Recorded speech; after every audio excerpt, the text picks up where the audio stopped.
I like interest only loans personally because I'm pretty good with cash flow and managing it and understanding it. There's this big argument that happens sometimes. They'll be like, this person, if they don't do that, if they don't do a 15-year, they're going to blow the money. Well, the problem is if they're going to blow the money because they don't do a 15-year loan, they're probably going to put themselves in financial jeopardy, and that 15-year loan could be a problem because now they don't have cash to make the payment. So if you're irresponsible on one side, you're going to be irresponsible on the other side, and that lack of responsibility is going to lead to financial decimation and destruction. Money can be complicated. Let a nerd help you.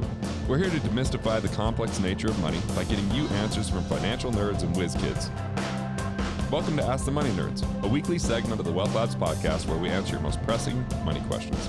Look, there is so much misinformation when it comes to mortgages. And part of it's because we just skip steps and we assume everybody just knows so much, or people assume people know nothing and then they just give them part of the story. So it was time to really dive into what is the 101? What is the basics? How do you get more informed so you make better decisions so that you're in the driver's seat, not just listening to someone who might be a so-called expert that's more of a salesperson? How do you know if it benefits you or the bank? Well, not only we get the terminology, you'll understand what you're up to so that you can have a better path. All right, Stoba, let's go for part 2 here. Here we go. All right. So one of the other components in buying a home is understanding the types of mortgages that you have access to and your options, because most people aren't just going out there paying cash for a Although home. if you do, you might have better negotiation power. Yeah. Oh, to be able to close in 9 days versus having a letter of approval from a bank, which is helpful if you already are pre-approved. It doesn't 100% guarantee that you're going to get that loan and that the seller is still going to be, like, oh, well, you have a pre-approval loan. They might still want to take someone that has a higher down payment. That's even a negotiating technique, or putting more money in escrow, right? And you might say, hey, some of this escrow is conditional. Okay. Some of it after 15 days, it goes hard and means I lose it if I don't close on the home. So those are negotiating tactics as well. And when you're trying to get a property. Okay. So first, well, let's go. You mentioned this before, but fixed rate, right? The simplest way is like, this is the interest rate that never changes. And they come in 10, 15, 20, 30-year increments. The most common is either 15 or 30. Those are the common ones. Yep. Why are 10 and 20 not usually talked about? Well, they exist, but it is interesting. Like when you're looking at a business loan, there's a more likely it's a 15 and 20 year or 25, right? So I don't really have an answer for why it's 15 or 30. Maybe it's just simply less options, higher close rate. Okay. Yeah. All right. And then another type is the adjustable rate mortgage, the ARM, like you said. Right. This is something that I learned that I thought was helpful. So do you want to explain this? 5-1 means you have 5 years fixed. And then it goes adjustable. And it's adjustable 1 year at a time, typically. Yeah. Okay. There's also something that I don't know if you know about, a negative amortization loan. I've heard you talk about this, but I could hear you talk about it again. They are a form of adjustable rate mortgage. Okay. So say the name of... But you have 4 options on what you would pay. Say the name of it again. It is a negative amortization. So remember amortization, we talked about it's the schedule of which you pay down a loan.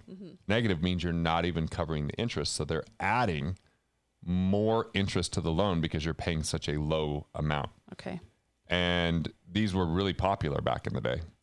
Why would that be popular? Because investors are going, I can make lower payment and I could use that cash flow to go buy other properties. Or I could pay less and invest the difference. But the problem was, you could choose less than the interest. You could choose interest only, 15 or 30 year. And if you're paying less than the interest, it adds to your loan balance. Very risky for the bank, because now the bank's in a situation where they might be upside down, right? And there's just a lot of people on those loans that could get paid really high commissions. It's basically the back end payment could be really high, which I explained a little bit earlier. Yeah. So, yeah. That's something to learn about. Don't hear about them very often these days. Okay.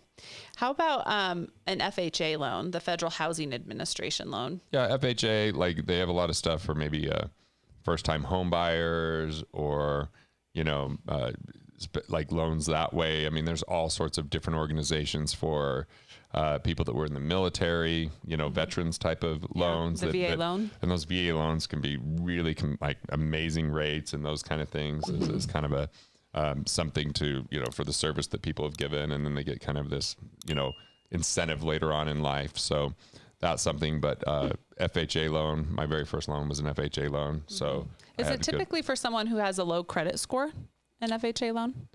I don't even know anymore. I mean, I know that there's specialty loans with Fannie Mae and Freddie Mac that could be for inner city, or that could be subsidized types of loans to try to spur growth or to help people, the underprivileged. And so there are different loans that way.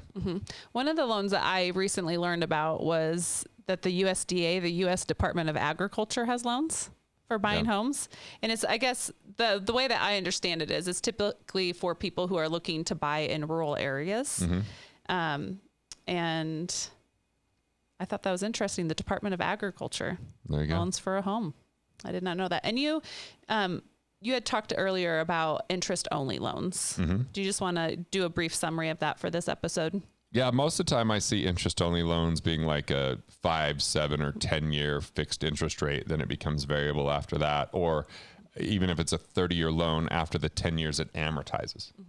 So then it's actually still paid off in 30 years, but it's a lower payment the first 10 years. Got it. Then it turns into amortized loan. So I like interest-only loans personally because I'm pretty good with cash flow and managing it and understanding it.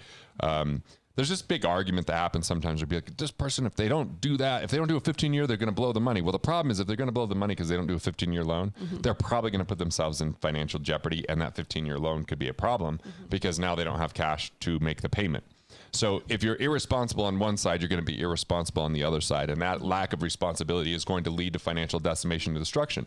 And I still find it problematic that we try to dumb things down to this low common denominator of what's someone who's not responsible, and then try to make that the advice for everyone, even if they are responsible. Yeah, I'm not a fan of that. Yeah, I'm not a fan of that. So I like to give the information and give people personal choice. Give them enough data that they understand which choices they're making. And sure, get some support, get some help. But know that maybe the bank wants you to do a shorter loan because they're in the game of cash flow. There's less risk for them because the more equity you have, the less risk they have. The less, the shorter the period of time, the less interest rate risk. If interest rates change, and they could lend that money out for more in the future. So they're incentivized to improve and have greater cash flow, just like you would be as an investor. This is an investment for them. Yeah.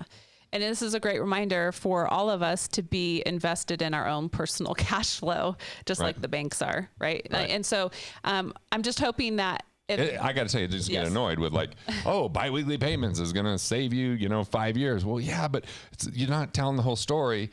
It's not some magic thing that happens. You made extra payments.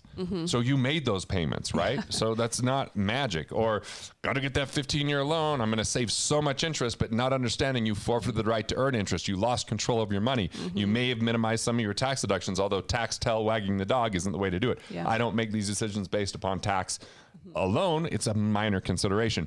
And this is where I get frustrated, is when we oversimplify things by leaving out critical details that help us make informed decisions. Yeah, I'm with you on that. It's really essential to have a wide swath of knowledge, and then to synthesize that knowledge to your personal situation so you can make the decision that is best for you and your circumstances. So hopefully this episode is something that does that. If you are someone who wants to own a home or own property of any kind, and it's a part of you living the life that you love, hopefully this, Money 101 course around mortgages will help you understand the situation that you're getting yourself into, so you can best make the decision for yourself that's right for you. And if you have questions, or you have comments, or you disagree, let's hear about it. Let's have a healthy debate. Let's have a conversation. That's what we're open to, because what we're about is turning your thoughts into profits and building a life with financial stability, security, longevity, and one that you love. Want to master your money? Want to figure out the things that you could do to improve your finances? Click here and check out more videos like this on Money Matters.